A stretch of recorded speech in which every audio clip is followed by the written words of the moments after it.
मुनसिफ से कैसे अदल की उम्मीद मैं करूं। कोमल जुया की खूबसूरत गज़ल आपकी समातों की नज़र। मुनसिफ से कैसे अदल की उम्मीद मैं करूं,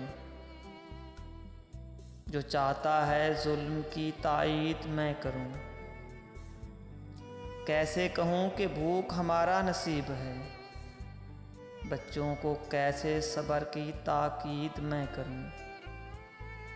मियार में मैं कौन सा इकबाल व फैज़ हूँ, क्यों कर किसी के शेर पे तनकीद मैं करूं। जाऊं किसी खराबे वहशत में मैं एक रोज़, ज़राते खाक व खश्त को खुर्शीद मैं करूं।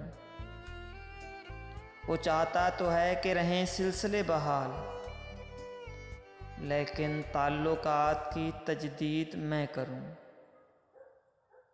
कल होगी मेरी नस्ल भी ना आशनाए ज़ू, कैसे अंधेरी रात की तकलीद मैं करूं। बारूद का धुआं जहां मलबूस तिफ़्ल है,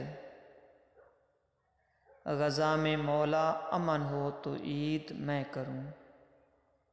ग़ज़ा में मौला अमन हो तो ईद मैं करूं।